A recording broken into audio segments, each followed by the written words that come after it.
Welcome to the deep dive. Today, we're tackling a really fundamental question in governance. Yeah, it's about the relationship between the military and, well, the non-military government. Exactly. And specifically, we're digging into this principle that a general, no matter how high ranking, just doesn't have the authority to dictate terms to civilian leaders. It's a fascinating dynamic, can be quite fraught sometimes. Absolutely. And the idea that military power should be subordinate, that's like a cornerstone for democratic societies. It is, and right now, actually, we've got a really compelling situation unfolding in Bangladesh that sort of throws this whole dynamic into sharp relief. Right. Bangladesh is currently navigating a transition. They have an interim government led by Chief Advisor Muhammad Yunus. And this came about after quite a bit of political unrest, didn't it? The previous prime minister resigned. Yeah, significant upheaval. So it's one of those moments where these power dynamics, they can become really visible. Uh-huh. And in times of political transition like this, the lines of authority, they can sometimes blur a bit. That makes it crucial to understand the established principles. So for this deep dive, we've pulled together a few different sources, trying to get a well-rounded view. Good idea. What are we looking at? We've got news reports from NDTV and the Economic Times. They give us the sort of on-the-ground feel and some analysis. Okay. And we're also using the Wikipedia page about military coups in Bangladesh that gives us the crucial history. Oh, definitely need that context. And also the Wikipedia page on the Yunus ministry itself, just to understand the current government setup, its legal basis, that kind of thing. Right. So each source gives us a different piece of the puzzle, which is, vital if we want to really grasp what's happening and why it matters. So our mission today is pretty straightforward. Really understand the boundaries. Military authority versus civilian governance. Using Bangladesh as the case study. Exactly. And always circling back to that core idea we started with, it, general doesn't get to dictate terms to a non-military government. Okay. Where should we start unpacking this? Let's look at the Army Chief, General Waker-Uz-Zaman, some of his recent public statements. Right. He's been quite outspoken, hasn't he? NDTV reported he's publicly stressed the need for elections by December. Yeah, and stating pretty clearly that only an elected government can, legitimately determine the country's future. Which, on the surface, sounds like a standard pro-democracy statement. It does. But the NDTV reporting also hints at something else. Possible tension.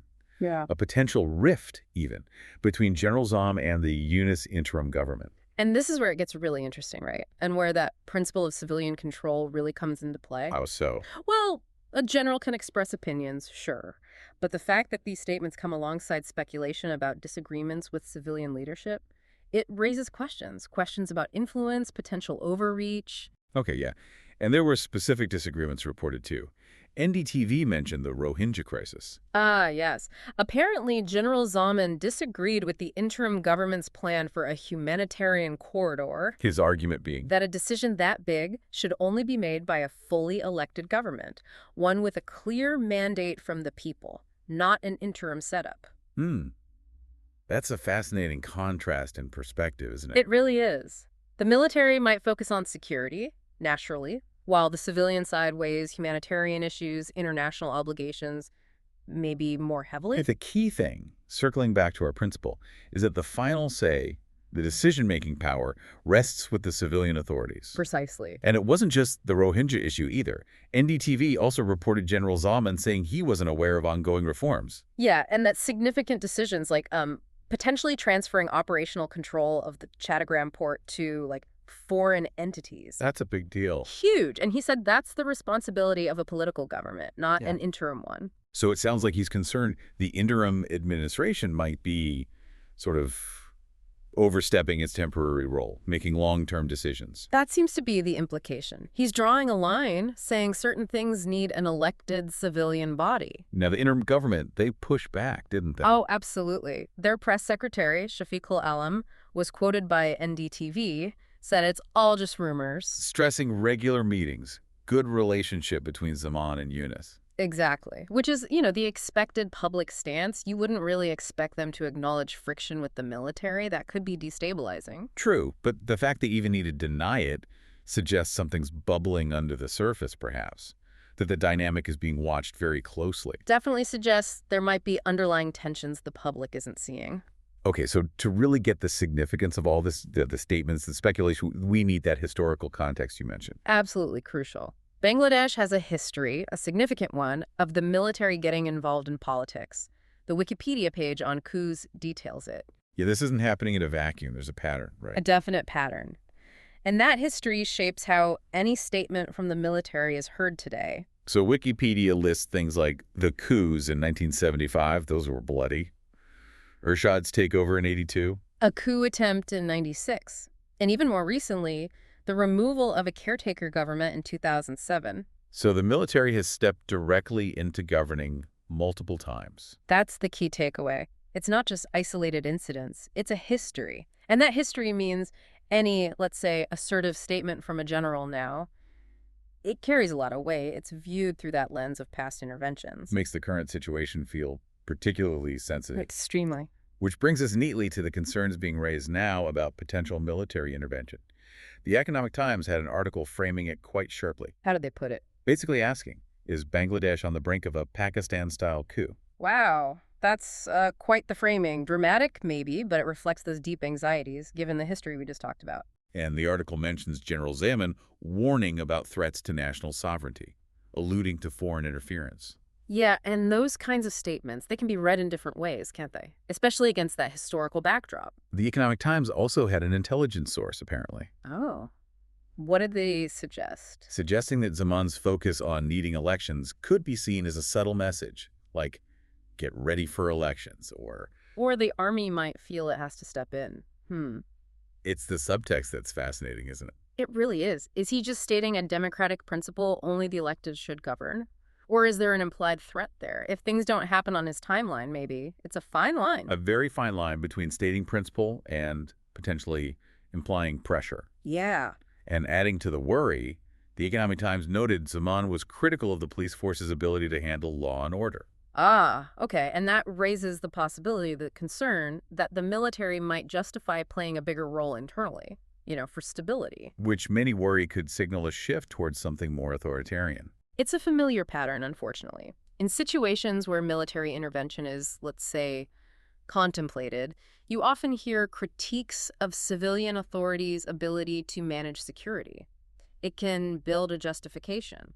The article also mentioned Operation Devil Hunt and a lot of arrests. Yes, linking it to efforts to destabilize the country. So the military is already quite active in internal security. And the scale of operations like that, it naturally makes you ask about the extent of military involvement in what's usually police work.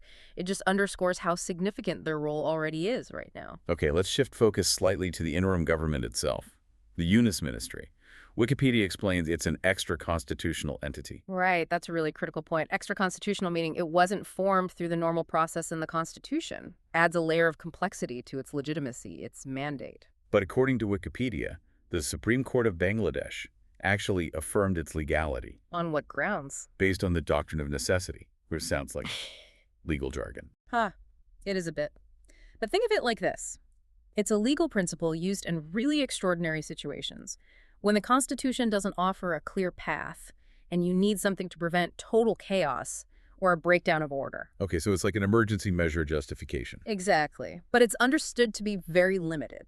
Exceptional, not the norm. And the main goal of this Yunus ministry, Wikipedia says, is to organize a constituent assembly. To draft a new constitution. Right. Democratic, inclusive. Yeah. So its role is clearly defined as temporary, transitional, paving the way for something more permanent and, well, constitutional. Their mandate isn't to be a long-term government making huge policy shifts. It's specific. Create the conditions for a return to democracy. It's also interesting Wikipedia mentions the international reaction. Congratulations, support from various countries. That international recognition can be really important for an interim government. Helps bolster its legitimacy, its stability, especially when dealing with tricky internal dynamics. Like potentially with the military. Precisely. Though that support probably comes with an expectation of a quick return to democratic processes. Okay, so let's bring all these threads together. Thinking about the Army chief statements, the reported disagreements, this interim government's unique status, what are the implications, especially for our main theme today, that a general doesn't get to dictate terms? Well, the fundamental principle, the one we keep coming back to, is civilian control of the military. That's the bedrock. Even in a transitional period like this, with an extra constitutional government. Yes, even then. The military's role is to support the civilian leadership, whatever its temporary form, not to dictate policy or timelines. So General Zaman's public statements, particularly on election timing, on specific policies like the port or the Rohingya corridor, They could be seen as pushing that boundary. it could be seen as potentially overstepping, because the authority to make those calls ultimately rests with the civilian government, however temporary it is. Although it's interesting, you mentioned earlier, and NDTV reported, that General Zaman himself said only an elected government can determine the country's future. That's a really crucial point, actually. It almost sounds like he's acknowledging the limits of his own authority in setting those terms. Right. While his actions or statements might, raise concerns about influence, the fact that he explicitly acknowledges the elected government's ultimate authority is significant. So publicly, at least, he understands the proper hierarchy. It suggests that yes, publicly. But the tension is still there, isn't it, in how you interpret his words? Are they just statements of principle, or do they carry an implicit weight, an expectation, maybe even pressure? It really highlights just how delicate this balance is. It really does. The situation in Bangladesh seems like a perfect example. A non-military government, albeit interim, navigating this tricky transition, interacting with a powerful military that has its own views, and, importantly, that history of direct involvement.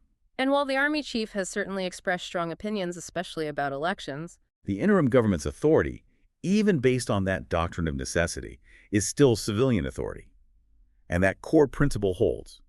A general doesn't have the right to dictate terms to them. absolutely.